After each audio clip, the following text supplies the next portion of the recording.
Hello दोस्तों, HTML के इस ट्यूटोरियल के अंदर आज हम रिलेटिव यूआरएल्स का मज़ीद कुछ कॉन्सेप्ट्स देखेंगे। प्रीवियस वीडियोस के अंदर हम देख चुके हैं कि एब्सोल्यूट यूआरएल क्या होता है और रिलेटिव यूआरएल क्या होता है। तो आज हम कुछ अपने ही बनाए हुए पेजेस जो कि डिफरेंट फोल्डर्स के अंदर पड़े हुए हैं उनको एक दूसरे के साथ कनेक्ट करेंगे रिलेटिव यूआरएल की मदद से, और ये एक बहुत इंपॉर्टेंट टॉपिक है।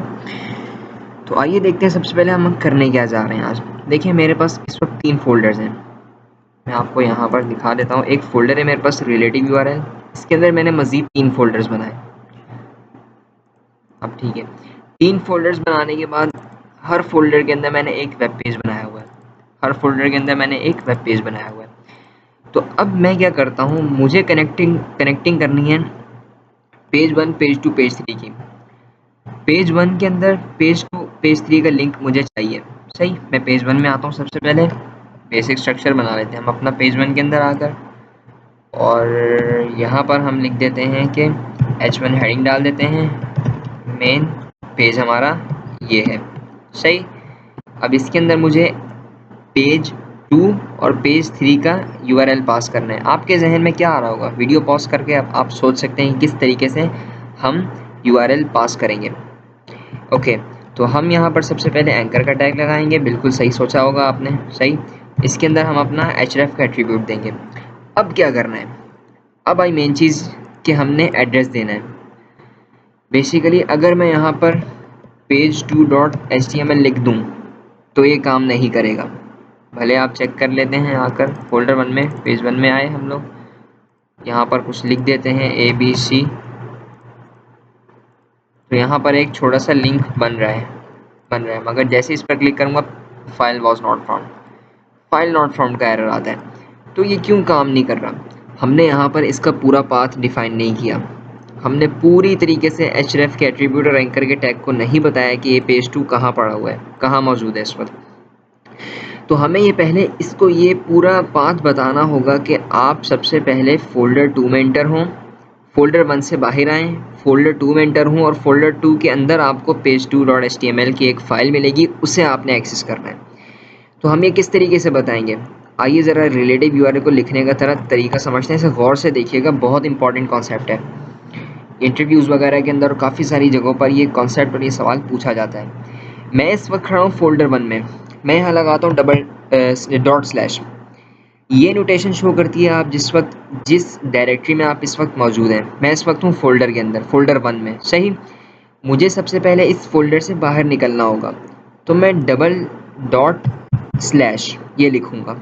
सबसे पहले मैंने लिखा मैं जिस फोल्डर में हूँ। सही, फिर उसके बाद मैंने लिखा इस फोल्डर से बाहर आ जाए। अब page1.html जो था, ठीक है, मैं यहाँ मौजूद था फोल्डर 1 के अंदर। अब मैं इस फोल्डर से बाहर आ चुका हूँ। अब मुझे कहाँ जाना है, फोल्डर 2 के अंदर। तो मैं यहाँ अब फोल्डर का नाम लिखूँगा, फोल्डर 2। सही, दोबारा से समझते हैं। मैं खड़ा हुआ था HTML के पेज 1 मेरा मौजूद था फोल्डर 1 में। सही, मैं इस फोल्डर 1 से बाहर निकला। $.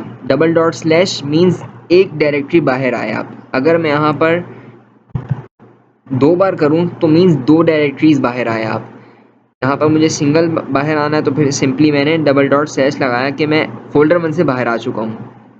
सही, अब फोल्डर 2 में एंटर हो चुका हूँ। अब फोल्डर 2 के अंदर मेरे पास एक पेज है, page2.html। अब ज़रा इसे गौर से समझते हैं। देखें, दोबारा से मैं रिपीट कर देता हूँ क्योंकि ये बहुत इंपॉर्टेंट कॉन्सेप्ट है। अक्सर बच्चे यहीं पर कंफ्यूज होते हैं। सबसे पहले मैं जिस फोल्डर में मौजूद था उस फोल्डर से बाहर आया। सही, उस फोल्डर से बाहर आने के बाद मेरे को एक फ़ोल्डर मिला, फोल्डर 2। उस फोल्डर के अंदर इंटर हुआ। उस फोल्डर के अंदर मेरे पास एक page2.html की फ़ाइल मौजूद है, उसे यहाँ पर लिंक करवा दीजिए। आइए ज़रा पेज में देखते हैं हम। जैसे ही क्लिक करूँगा मैं अपने page2.html के अंदर इंटर हो गया। पेज 2 के अंदर मैं जाकर यहाँ पर कुछ कोडिंग कर देता हूँ जिसकी मदद से आपको समझ आ जाएगा। H1 this is page 2। सही है, तो यहाँ पर मैं रिफ़्रेश करता हूँ, ये देखें दिस इज़ पेज 2। बैक किया, जैसे ही क्लिक करूँगा दिस इज़ पेज 2। तो इस तरीके से हम अपना रिलेटिव पाथ डिफ़ाइन करते हैं।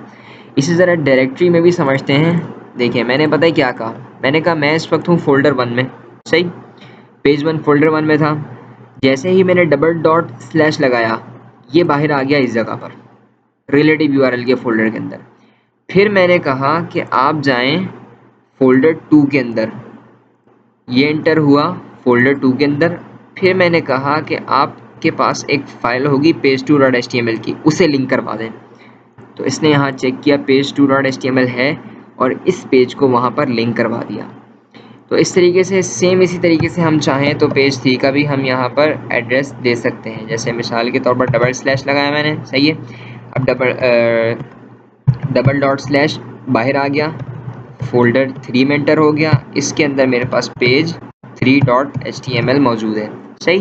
तो मैंने यहाँ पर लिंक करवा दिया, यहाँ लिख देता हूँ पेज 3 और यहाँ पर ऊपर एक br का टैग इंट्रोड्यूस करवा देते हैं।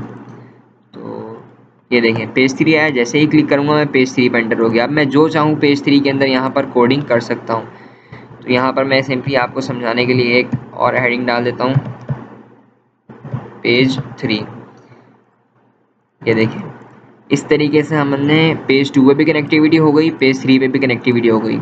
अब आपको ज़रा प्रैक्टिकली तौर पर समझ आ रहा होगा कि ये जो वेबसाइट्स के अंदर हम हेडर्स डिज़ाइन करते हैं या और काफ़ी सारी चीज़ें हम जो ऊपर हमारे पास मेन मेन्यू में आ रहा होता है, तो हम जैसे ही क्लिक करते हैं एक नए पेज पर चले जाते हैं, बैक वापसी आ सकते हैं। ये सब के सब चीज़ें हम इसी रिलेटिव यूआरएल की मदद से डिज़ाइन करते हैं। तो मिलते हैं नेक्स्ट ट्यूटोरियल के अंदर। अल्लाह हाफिज़।